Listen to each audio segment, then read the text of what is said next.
feared and feared through Killarney. Now I'm back to hitching with the wind. But if Mickey Flynn should ever find me, I'll throw me caution all behind me and square off on that son of a bitch again. He cracked open a river too, he beat me Sunday through and through, and such over my unconscious frame. I won me healthy sheriff fights, well lucky son still had me life since Mickey Flynn beat me dumb and lame.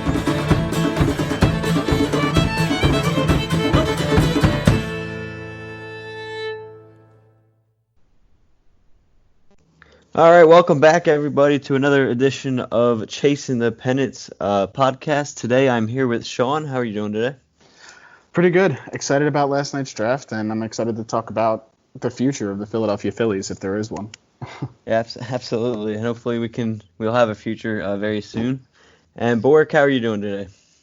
Doing all right. I had a terrible headache all day up until like 2, but it started dissipating, and I'm just excited to talk about the draft. And either way, I would have talked about the draft anyway because I just love talking sports. But it was fun last night watching this draft, and I think it was almost a blessing in disguise not having anything around at this time because I thoroughly paid attention to it, and it got me more excited than any other year for the baseball draft. Oh, there goes that was our phone in the background. But it got me more excited. I can't mute that phone. It got me more excited for any baseball draft than ever before. Yeah, well, hopefully, glad to hear your headache's gone, and hopefully talking about the future of the Phillies will not restart that headache. But so as baseball continues to try to find a deal and they struggle to give us any games to watch, they at least produced this draft that started last night with round 1, and then today will continue on with rounds 2 to 5. The Phillies will have a total of 4 picks when it's all said and done after losing the second round pick after signing Zach Wheeler this offseason. So they do not have that second round pick. So last night the Phillies selected at pick 15, and this is the first time they had 15 since the great Chase Utley, which the podcast is named after. And last night they selected Mick Abel, who's 6'5", 190 pounds, an 18-year-old. He was the Oregon Gatorade Player of the Year twice, led his high school to the state title, and he throws fastball, slider, curveball, changeup. And some comparisons last night on MLB Network were Rick Porcello and Justin Verlander. So, Sean, I'll start with you. When you were watching the draft, were you expecting him to be there at 15? And what type of player do you think he's going to be for this organization?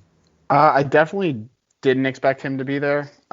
He's somebody that I didn't even consider because in almost every mock draft I saw, I had him going like top 10, 11 at least. Like, to me, he wasn't even an option. And as I kind of went through Twitter and looked through all like the hardcore analysts, like Philly-specific guys, most of them didn't even consider him because he was supposed to be gone by pick 15. So I absolutely love this kid, and I love the comps that we're getting to him. I think they're all very optimistic.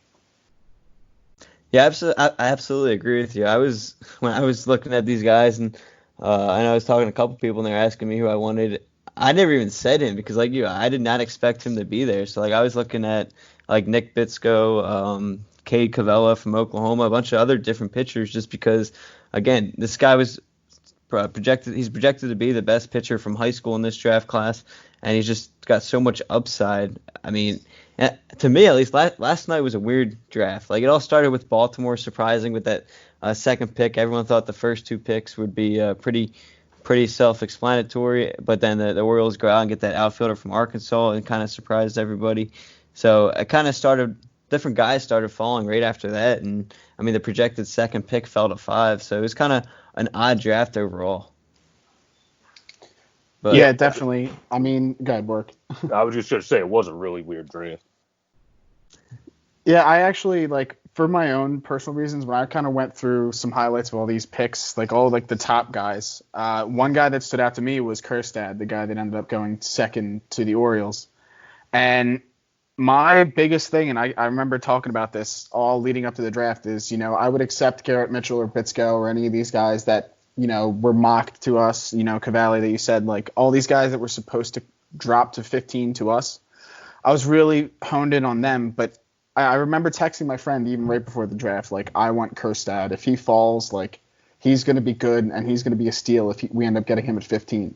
And I remember I was driving home from the beach with my girlfriend, and she's got like up the mock draft board. And I'm like, all right, pick number 2. Is it going to be Asa Lacy or Martin, the other kid? And she said some guy named Heston Kjerstad. And I was like, he went second to the Orioles? They picked him number 2. And she actually got mad at me because she thought that, like, I didn't believe her, that she was making something up. And I was like, no, I'm just in complete shock that this kid went second. He was supposed to go between, like, pick 7 and 10. I know they talked about that on MLB Network after the draft when I was watching, because they said they wanted to save slot money since they had that competitive balanced round pick, and they wanted to pick a good player there too, like they did. So they're just hoping both of those guys hit. Where Kirkstead, I've been to that stadium quite a few times. He's probably going to be playing Pepper with Utah Street, so, and that warehouse. So some of those windows are probably going to be pretty destroyed at times. So that's I think that's a perfect stadium for him if you're going to pick a guy higher than you should have, because right field and for lefties, at least getting doubles like it's your job is pretty easy in Baltimore because you can hit it off of the top of that wall. So. But so Joe, what's your opinion on the what was your reaction when the Phillies selected Mick Abel at 15? It was really the same exact thing as you guys. I had the kid that was even lower, Jarvis, potentially on our board, because the kid out of Duke, because I didn't think a guy like him would ever fall to us, or Kelly, who went right after on our board, who we could have picked. But I really like Abel because he has 3+ pitches, like they were saying last night, at 18, which is just really unheard of. And when he came in, everyone said that he's every bit of an elite starting pitching prospect, and obviously I like that combined with a Wheeler that we hope is going to actually become his full elite pitching self, which he started hitting last year. And then you have Nola, so you're going to have a 3-headed horse down the line. And obviously all of those guys you have for a decent amount of control. You sign Wheeler for 5 years, you're going to keep Nola for a long period of time, past his current contract probably even. So I just think it's great moving forward. I was shocked that he was there, but when he was, I mean, his curveball is a pitch that he just started throwing too. And I was listening to our scouting director before this. I wrote it down. Brian Barber, who we got from the Yankees, and they were talking about it last night, how they always were really good at honing in on high school pitching to either become dominant relievers or great starters, where he came over from them conveniently when Girardi became our manager, so that worked out well. But he said he loves his fastball from 94 to 97. He has a great slider. That's his strikeout pitch. And his curveball that he just started throwing again during the pandemic and sent them video, they said they loved it. Plus, he started throwing his changeup in the last few years that already grades above average at times. So he's a guy that I think is going to end up being a steal at that pick, because he was graded as, when you looked at MLB.com, 11. So falling to 15 is not too many spots, but I still think he'll end up being a steal at that pick. Yeah, you mentioned his draft grades, and correct me if I'm wrong, guys, but it's the grading scale is at an 80, correct? Mm-hmm. Yeah. So I just want to let listeners know it's fast. As far as I have seen, you really never see anything above a 70. Like, I think that's how that goes. For the most part, you're never going to see somebody with an 80. Like, the best guys are going to be at that 70. But consider that's normally how it goes. It's because they always say that 40 is below average, 50 is average, 60 is above, and 70 to 80 is well above. But if you're at an 80, that basically means you're predicted to be in the damn Hall of Fame out of the draft, which never happens. So just to let listeners know, his grading scale for his pitches were his fastball is at a 60, his sliders at a 70, curveball, as Joe mentioned, he was just started developing it, which is at 55, and his changeup is at 60 as well. And I read as good as those last two are starting to come along, he was really going to try to work on it this senior season before the season was canceled before he was able to get into any games. So he was unfortunately not able to work on any of those pitches through the season, but obviously he's going to be working on them through these off-season workouts. So I think, that's pretty cool knowing that most people are saying his best pitch is a fastball, but he's got that really good slider to back it up with it, and I think that's where he kind of draws the comparisons with Verlander. Mm-hmm. And Jack Flaherty, another guy they talked about last night, was the emerging great young pitcher, and Jack Flaherty is another comp because he had quite a few plus pitches coming into the draft as well. Okay. That's another good comparison. I did not hear that one, but I will gladly take that one, as Flaherty is definitely one of the best younger pitchers in the league right now. Yeah. My favorite comparison that I saw, and this was on Twitter, it was actually from Jack Fritz. But his top comparison, and ever since he said it, I can't not see it. The way that Mick Abel throws his pitches, he looks like A.J. Burnett. And if we get anything like an A.J. Burnett more at the beginning of his career than his time in Philly. No, that was that he came to Philly, right, for a season? Yeah. Yes. And his Phillies days was not good. It was absolutely horrific. If we get a prime A.J. Burnett out of this pick, I will absolutely take that. Absolutely, I would definitely take that as well. And A.J. Burnett's also a pretty nice guy. I met him after a game one time and got his autograph. He was a really nice person. Really? Nice. But so let's see, where do you guys put Mick in terms of Phillies prospects? So considering like with what they've done recently in the last couple drafts, you had Mickey Moniak in 2016, 2017 was Adam Hazley, 18 was Alec Boehm, and then 19 last year was the Bryson Stott, and then this year Mick Abel. So so that's just the last 5 picks. But in terms of Phillies prospects, would you guys already throw Mick into the top 5, or who are your top 5 in Phillies prospects? And I'll start with you, Borek, this time. I would already throw him in there because the other guy's inconsistent. One of the guys that's in our top 5, and the guy that Seidman cited in his article and others was Francisco Morales, who's still in A advanced ball, so he's not even close to being up. And Medina's been inconsistent more than we expected. I would say he's in the top 5 because the only other guys that are short shots in your top 5 are Boehm, Howard, and Stott. And then you could put him either 4 or 5 between him or Morales, I would say. Unless if you wanted to put him ahead of Howard, but I don't know if I would do that yet. So you're saying you're around 4 or 5? That's yeah, because Bryson Stott's supposed to be one of the best shortstops out of last year's class. So if that pans out, Howard's looking great, and then we all think Boehm's going to be a stud. So I would rank them all higher than him for now because he didn't get that year, like you said, to hone in and master all his pitches like we would have wanted in high school. But I would still say he's 4 or 5. All right, so who would your 5th be out of the other 2 pitchers in Medina and Francisco Morales? Morales, because everything I've been reading about him has been a lot of upside and all that with his pitches. And he also has his fastball and slider combo is really the highest graded for him, but he has a changeup that sometimes comes in plus as well from what I was reading before. And when I wrote down from LB.com, they described his stuff he has incredibly pure stuff.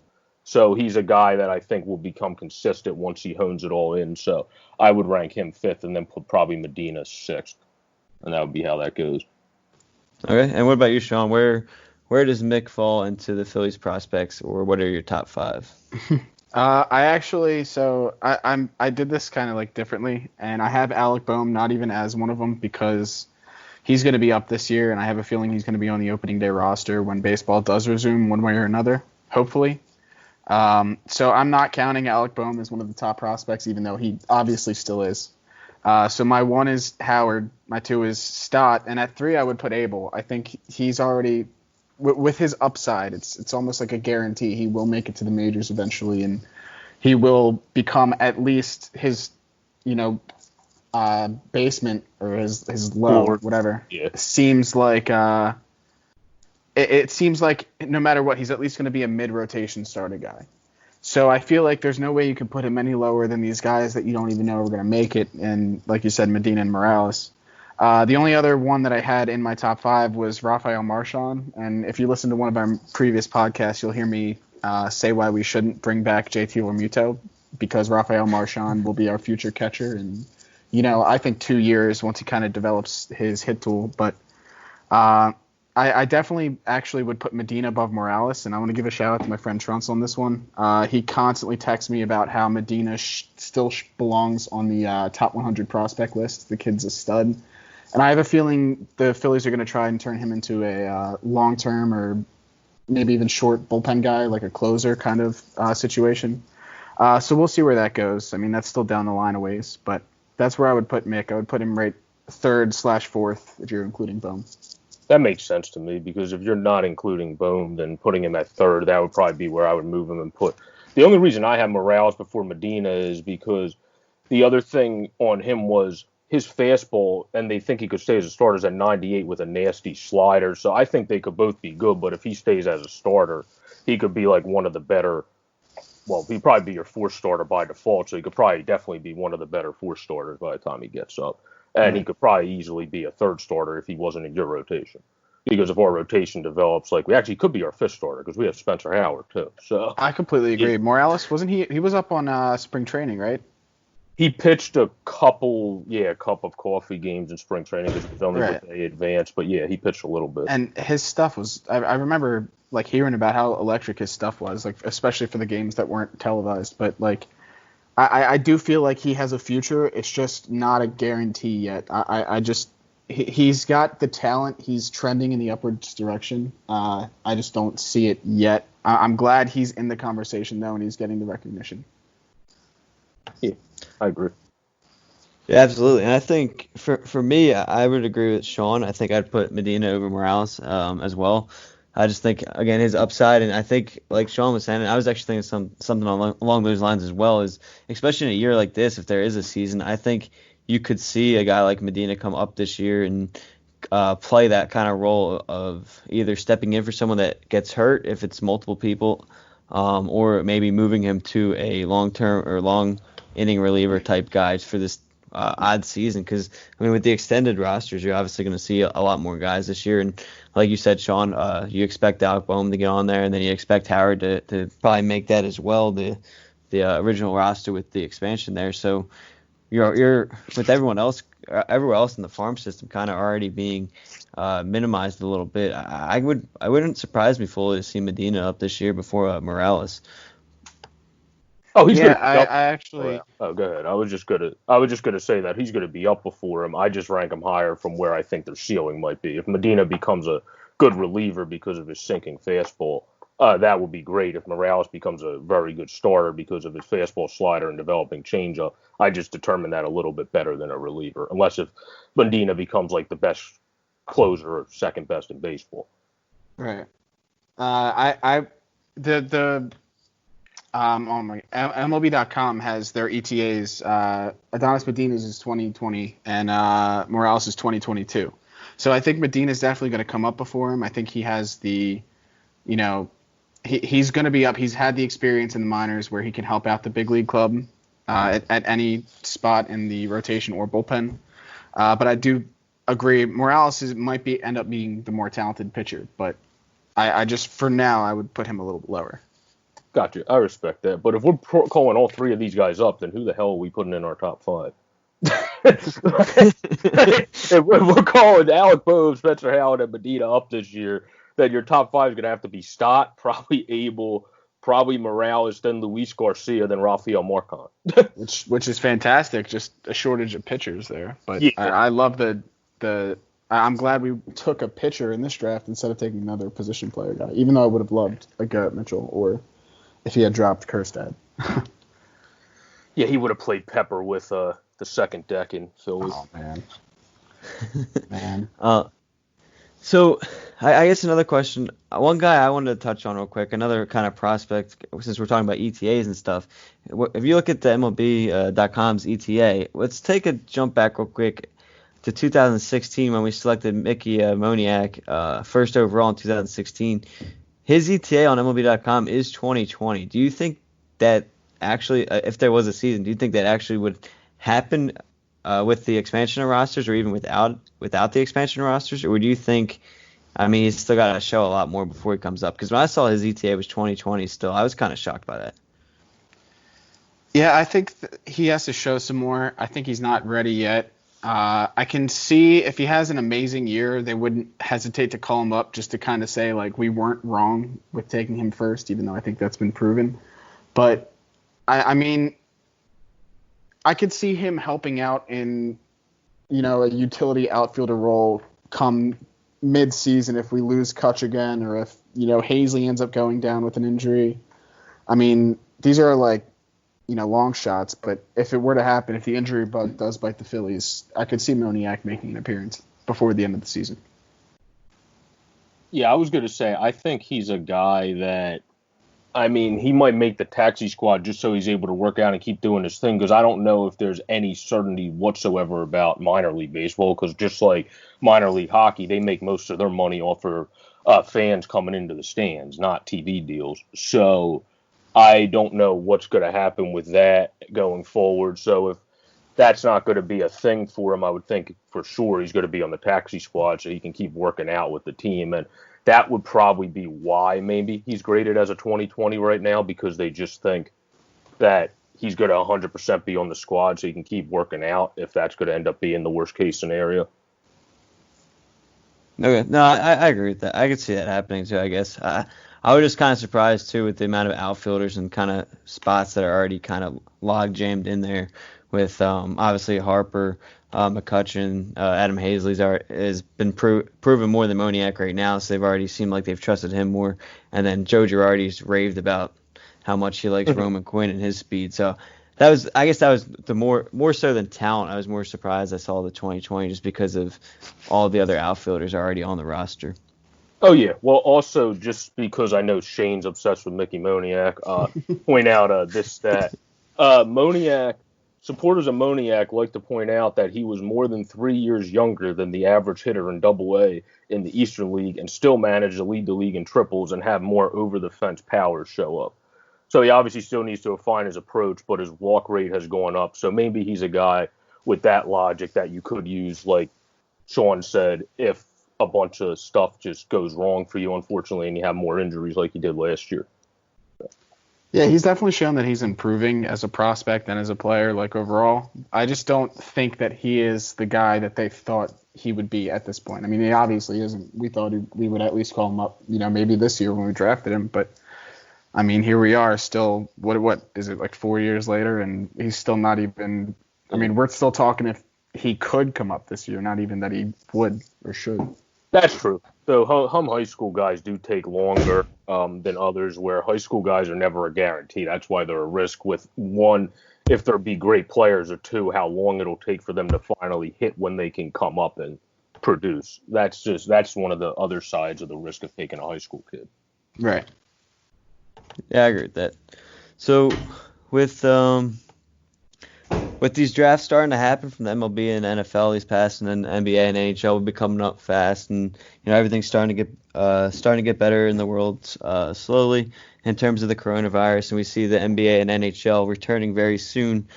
You're gonna want to be looking for, when you start hanging out with people again, you're gonna want to look for a place to get food for some type of sports party coming in the playoffs. So I just want to give a shout out to Just Food. 215-794-FOOD or 215-794-3663. Visit our guy Asian Rob there and order the Chef's Choice. You're not going to be disappointed with it, and that's where you want to go for your playoff type food once sports come back and return. So again, Just Food, 215-794-3663. So as we continue on about this, about ETAs for these players, I mean, obviously you got Aaron Nola. We mentioned Spencer Howard. You just signed Zach Wheeler. Where do we see Mick Abel coming up? I know obviously he's a young 18-year-old who just graduated high school, so didn't get any college time yet. So I would expect him, and I would expect him to have a faster development than some of the other guys these past years. I would probably look at maybe, like, for me personally, around 2020, probably the end of 2023 season maybe, depending on how well our development system does, because I will say that's probably my biggest concern out of this whole thing is we've seen other guys kind of not get developed the right way and kind of die off. So I would say with all the rave about how good he is from these experts and stuff, assuming the Phillies can develop him well, where do you guys see him, Mick Abel, coming up? And I'll start with you, Sean.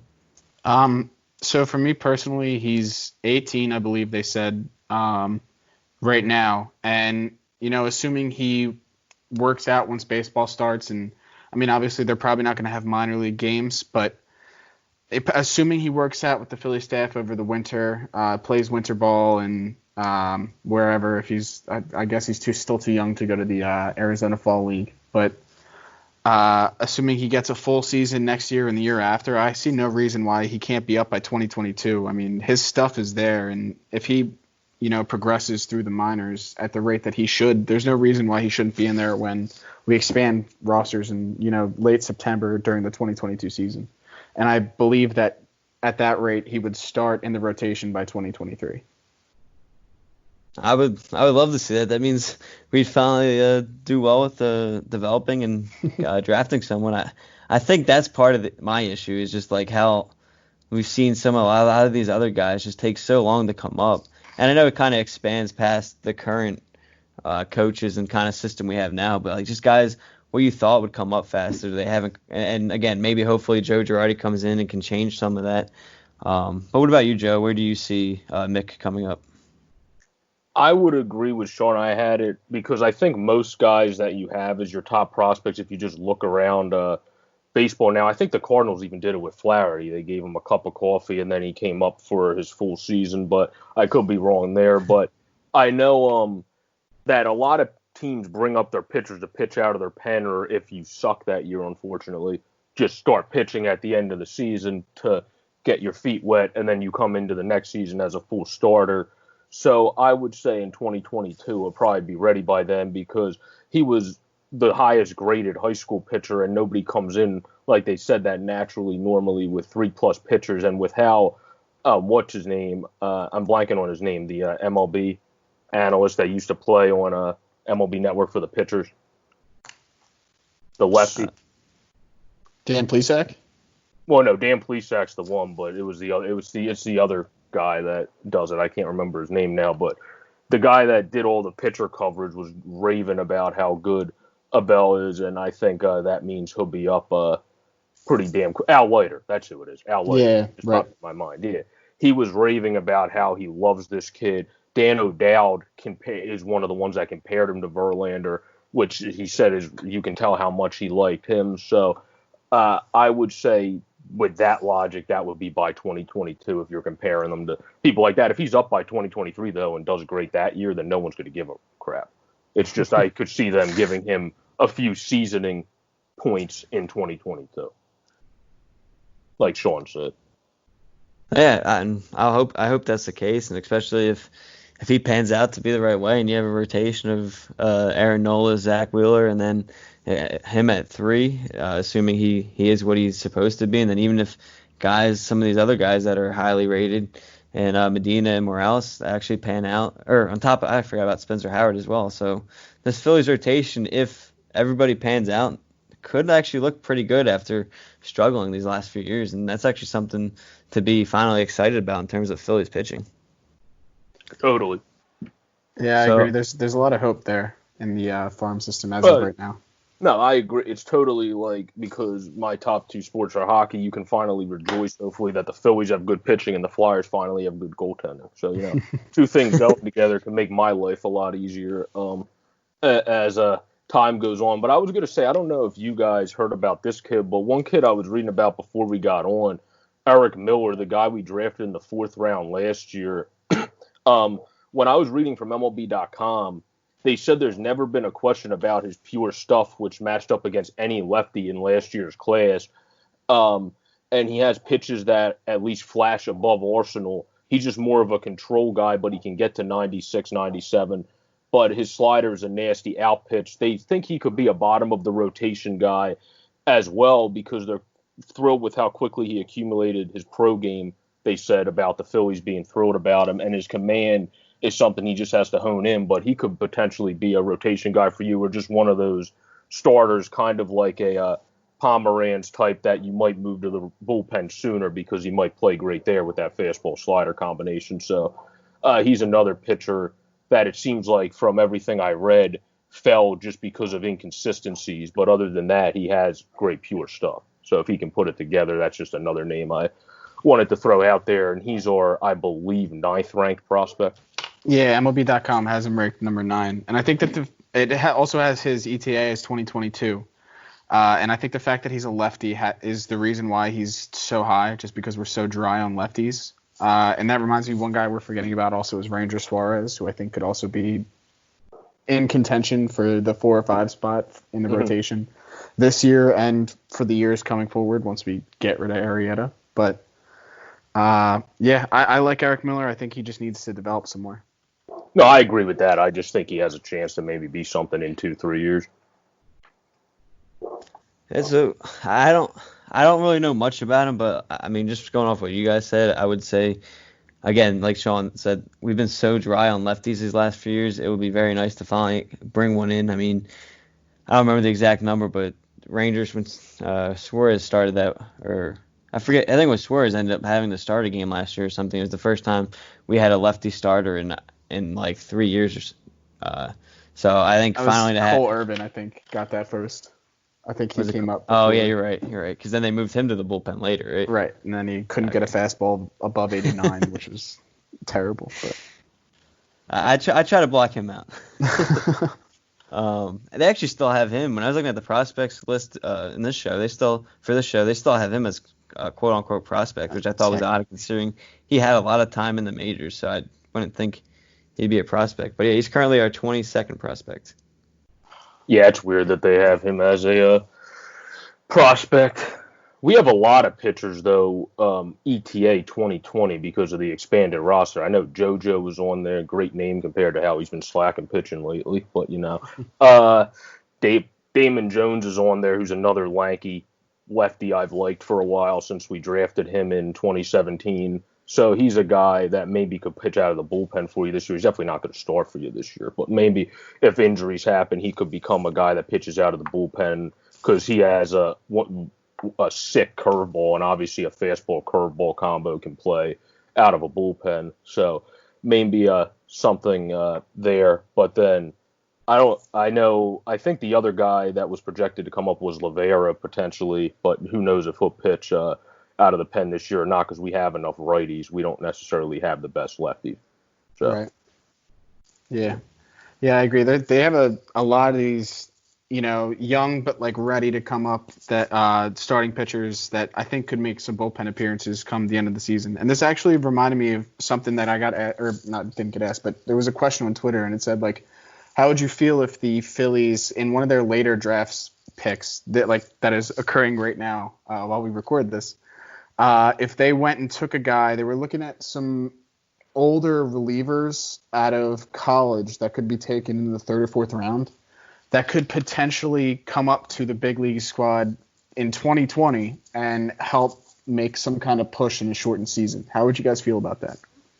That would be great. I would love that, actually. I would be fine with taking advantage of the reliever pool because look how much more important, even though Dan O'Dowd said it wasn't yesterday, but I'm going to disagree with him, how much more important bullpens are becoming nowadays. The Nationals are really the only team recently that went, yeah, we have 5 pretty solid starters and we're just going to kill you.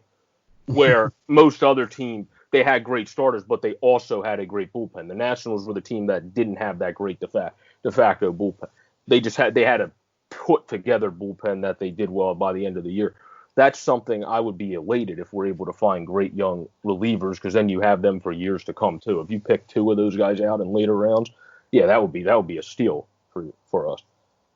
Yeah, I agree with that completely.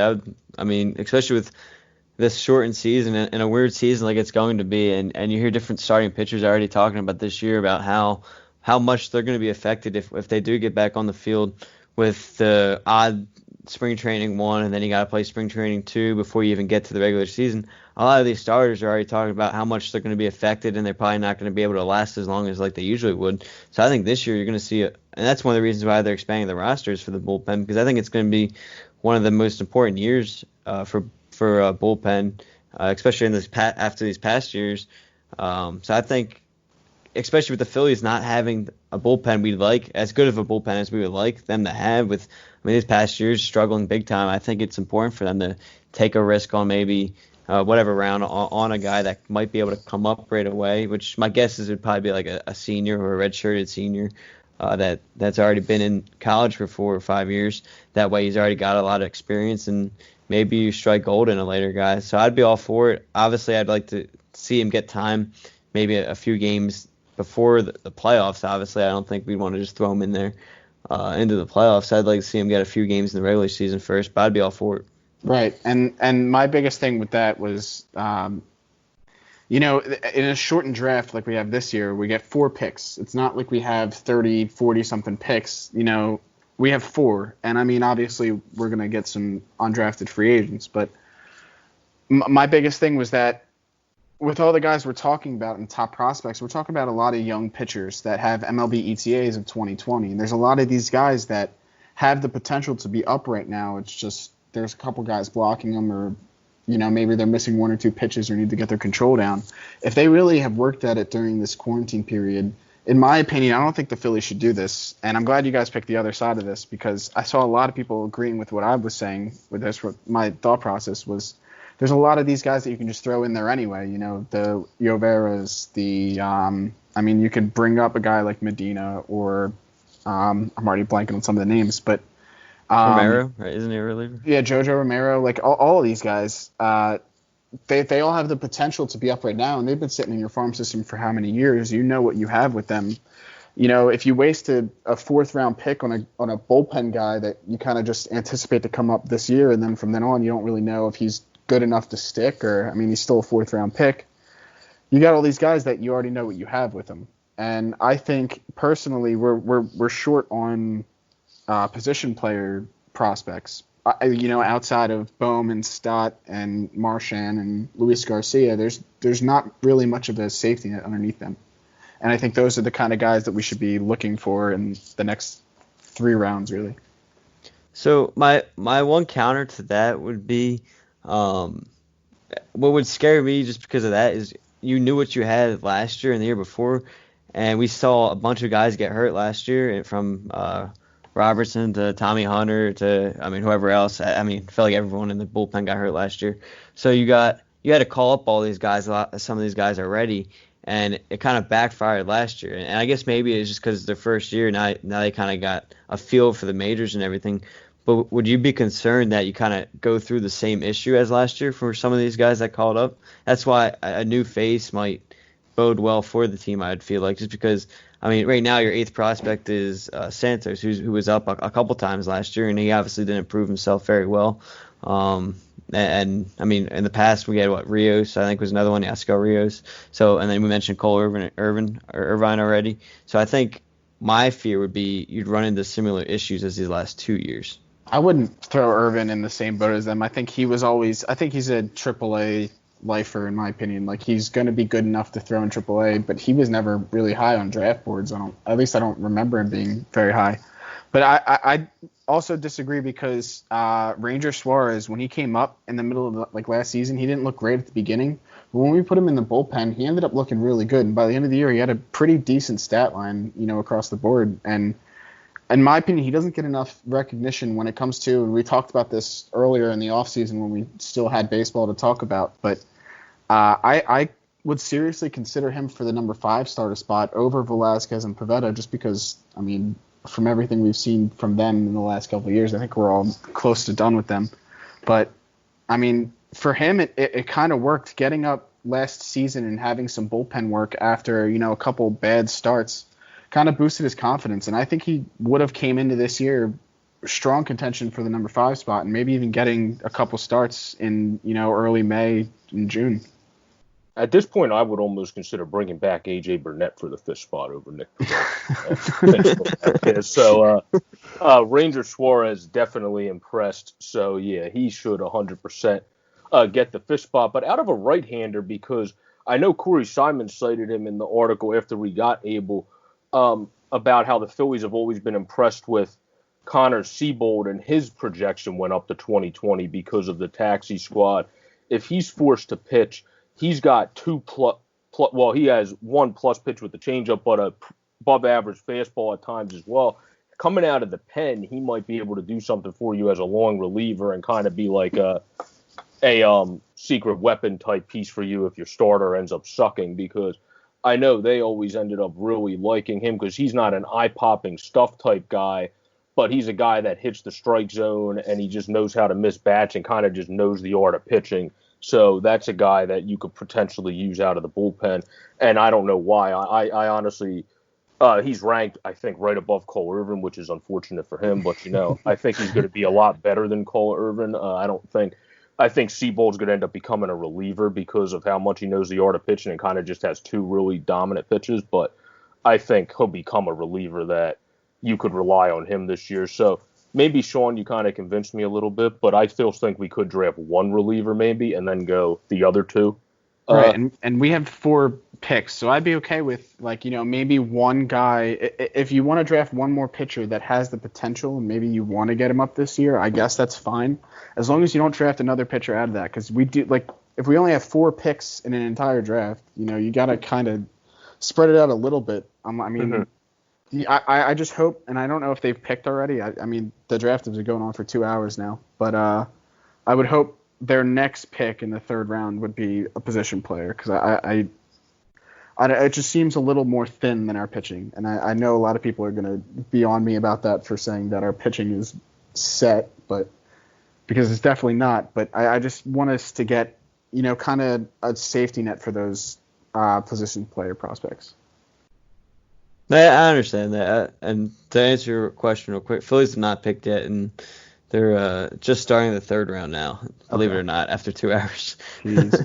But yeah, no, I see what you're saying in terms of the Phillies pitching. It might not be set right now, but give it 2 years. I think, like you said, it will be quote unquote set, assuming a lot of these guys do pan out the right way as expected. Because as we already mentioned, a lot of young guys in that rotation already. If these guys do pan out, so I get your point, and maybe they don't waste it on a draft pick. Maybe like this undrafted. I feel like the undrafted players it's gonna be a crazy mess or not a mess. Sorry, that's the wrong word, but just craziness once it all ends. Because I feel like a lot of teams are gonna try to get some guys. Because I was reading a lot of these guys who would usually go 6th, 7th round, like the money cut they'd get from being drafted in the 6th or 7th round or whatever in the top 10 to compare to what they're allowed to sign for as undrafted is significantly less. So some of these teams are probably going to take a huge try to take advantage of that, trying to save money in that sense. And I know in baseball you get the opportunity to decline it, go back to school or whatever. So it'll be interesting to see on the player side what they do with that too. So maybe you do try to, instead of drafting someone, you take the chance with an undrafted guy with that 2020 ceiling. That's a good point, because another guy that has 2020 as his entry when I went to MLB.com is Parkinson, another lefty, and he was drafted in the late rounds, and then Damon Jones was drafted in the 18th, the other guy that I said could potentially be a reliever for you this year. So you got a couple guys that you didn't even pick until significantly after the 5th round. And then I believe I said Eric Miller was a 4th, which was right before the 5th round. So guys like a lot of 4th round talent falls out of the 5th round. So you can definitely find people that would have been in the 6th onward that could potentially become even a reliever for you probably by next year if they're more of a reliever-based guy. Yeah. So I don't know if you guys have anything else on this, on the prospects or the draft, before we kind of wrap it up here. That's pretty much it. I love the pick. Like I said earlier, I was all set on either Bitsko or Mitchell or Ed Howard, and this guy wasn't even on my radar. And when our pick came up, I was like, oh my God, all these guys are there. As long as the Phillies don't screw it up. And I heard the name, and I'm like, wait a minute, I didn't even know he was still there. I didn't even know he was still available. So, I mean, obviously that's very well done by the Phillies scouting department, and I will give Clintac props for the first time in my entire life for making the right decision here. I'm very excited to see what Mick Abel brings to the Phillies in the future. I agree. I think it was a steal of a pick. He's a guy that's going to become a part of, well, really, I guess a 5-headed monster. If Howard turns out well, we already got him. We got all the pitchers we talked about, so hopefully this all pans out well. But I just had one more hitting prospect, just because I think he's kind of the next Brock Holt to mention that I did want to bring up, which he's probably not going to be up until next year. But I think Nick Maton might become a great super utility player for us. He has a whip of a left-handed swing and just knows how to not strike out. He kind of just knows how to play the game well and knows how to control the zone, draw walks. He's a good base runner, not the fastest, but which is exactly like Brock Holt. And I mean, I'll take that because Brock Holt hit for the cycle in his career. So. Yeah, no, I agree with that. Hopefully he's someone else that can pan out, and it'll be interesting. He'll probably, like you said, a utility role guy, kind of with already having the middle of the infield and third base pretty much locked up. So I think the Brock Holt kind of player would, like you said, would probably be his best fit, considering what the Phillies already have in those positions.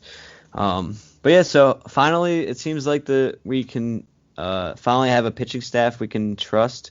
After worrying about it, along with this offense. So hopefully this is a good sign to come. Again, we all like this pick.